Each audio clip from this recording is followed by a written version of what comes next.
புதுக்கோட்டை மாவட்டம் வடகாட்டில் பட்டியலின மக்கள் மீது அவருடைய வழிபாட்டு உரிமை தடுக்கப்பட்டதா மிகப்பெரிய கொடூரமான தாக்குதல் என்பது நடைபெற்றிருக்கிறது.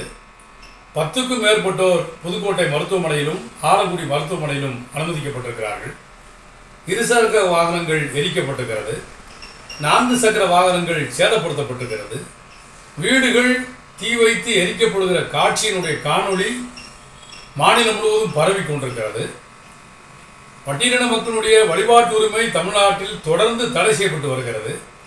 அவ்வாறு வடகாட்டிலும் தடை செய்யப்படுவதை ஒட்டித்தான் ஒரு தீண்டாமை கொடுமையினுடைய வெளிப்பாடாக இந்த வன்கொடுமை என்பது நிகழ்ந்திருக்கிறது.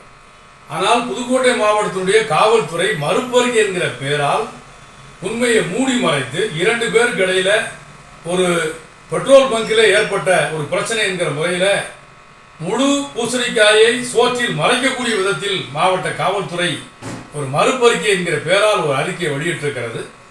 அவர்கள் மறுப்பறிக்கை வெளியிட்டிருப்பதை மறுத்துத்தான் தீண்டாமை ஒழிப்பு முன்னணி இந்த காணொலியை வெளியிட வேண்டிய அவசியம் ஏற்பட்டிருக்கிறது. புதுக்கோட்டையில் மட்டுமல்ல, மாநிலம் முழுவதும் இது போன்ற சாதிய மோதல்கள், வன்கொடுமையாளர்கள் நிகழ்த்துகிற சாதிய மோதலை தடுத்து நிறுத்தக்கூடிய விதத்தில் செயல்பட வேண்டிய காவல்துறை நடைபெற்றது சாதிய மோதல் அல்ல, இதற்குள் சாதிய காரணங்கள் இல்லை, இதற்குள் தீண்டாமை காரணமாக இல்லை, இதற்குள் வன்கொடுமை காரணமாக இல்லை, தனிப்பட்ட மோதல் தான் காரணம் என்கிற முறையிலே தொடர்ந்து பச்சையான பொய்யை தமிழ்நாட்டினுடைய அனைத்து காவல்துறை மாவட்ட நிர்வாகங்களும் தெரிவித்துக் கொண்டிருக்கிறார். சமீபத்திலே சிவகங்கை மாவட்டத்திலே புல்லட் ஓட்டியதற்காக ஒரு பட்டியல் இளைஞர்களுடைய கை துண்டிக்கப்படுகிறது, கையிலே வெட்டப்படுகிறது. மாவட்ட காவல் என்ன தெரிவிக்கிறார்கள்? பைக் ஓட்டியதற்காக வெட்டப்படவில்லை, முன்விரோதம் என்று மாவட்ட காவல்துறை அவர்கள் ஒரு அறிக்கையை வெளியிடுகிறார்கள்.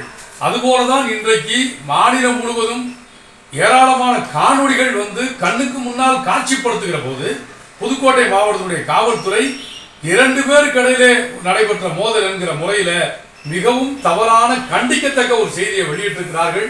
தமிழ்நாடு தீண்டாமை ஒழிப்பு முன்னணி இந்த புதுக்கோட்டை மாவட்ட காவல் ஆய்வாளரின் இந்த மறுப்பு அறிக்கையை மிக வன்மையாக நாங்கள் கண்டிக்கிறோம். ஏதோ புதுக்கோட்டை மாவட்டத்தில் மட்டுமல்ல, தமிழ்நாடு முழுவதும் இது போன்ற அறிக்கைகள் மாவட்ட காவல்துறை அதிகாரிகள் வெளியிட்டுக் கொண்டிருக்கிறார்கள்.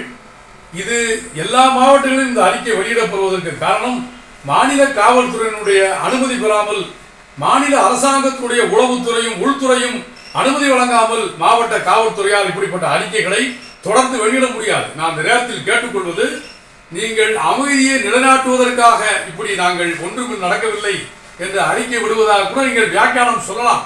ஆனால் உண்மையை மூடி மறப்பதனால் ஒருபோதும் அமைதியை நிலைநாட்ட முடியாது. இந்த மண்ணில சாதி இருக்கிறது, சாதி கொடுமை இருக்கிறது, தீண்டாமை கொடுமை இருக்கிறது. மயானங்களில், மருத்துவமனைகளில், இன்னும் சொல்ல போனால் காவல் நிலையம் உட்பட அரசு நிறுவனங்கள் அனைத்திலும் கூட சாதி இருக்கிறது, தீண்டாமை இருக்கிறது, பாராமை இருக்கிறது என்பதை அரசு ஏற்க வேண்டும். அதற்கு எதிராக நடவடிக்கைகளை இரும்பு கரம் கொண்டு மாநில அரசு மேற்கொள்வதும், அறிவுபூர்வமாக கல்வி ரீதியாக பொதுமக்கள் மத்தியிலே உரையாடலை நடத்தி சாதிக்கு அப்பாற்பட்டு மக்களை வெளியே வரக்கூடிய உள்ளாற்றலை வழங்குவதும் தான் சாதியை ஒழிக்க முடியுமே தவிர, அமைதியை நிலைநாட்ட முடியுமே தவிர, நடந்த உண்மைகளை, நடந்த கொடுமைகளை, நடந்த வன்கொடுமைகளை ஏதும் நடக்கவில்லை என்று சொல்வதன் மூலமாக உங்களால் உண்மையை வெளிக்கொண்டு வர முடியாது. ஆகவே மாநில காவல்துறையினுடைய இந்த நடவடிக்கையை நாங்கள் கண்டிக்கிறோம். புதுக்கோட்டையினுடைய இந்த அறிக்கை ஒரு இறுதி அறிக்கையாக இருக்க வேண்டும். இனி எந்த மாவட்டத்திலாவது மாவட்ட காவல்துறை உண்மையை மறைத்து அறிக்கை வெளியிட்டால் தமிழ்நாடு தீண்டாமை ஒழிப்பு முன்னணி தமிழக காவல்துறையை நீதிமன்றத்தில் நாங்கள் சந்திப்போம் என்பது நேரத்தில் எச்சரிக்கையாக தெரிவித்துக் கொள்ள விரும்புகிறேன்.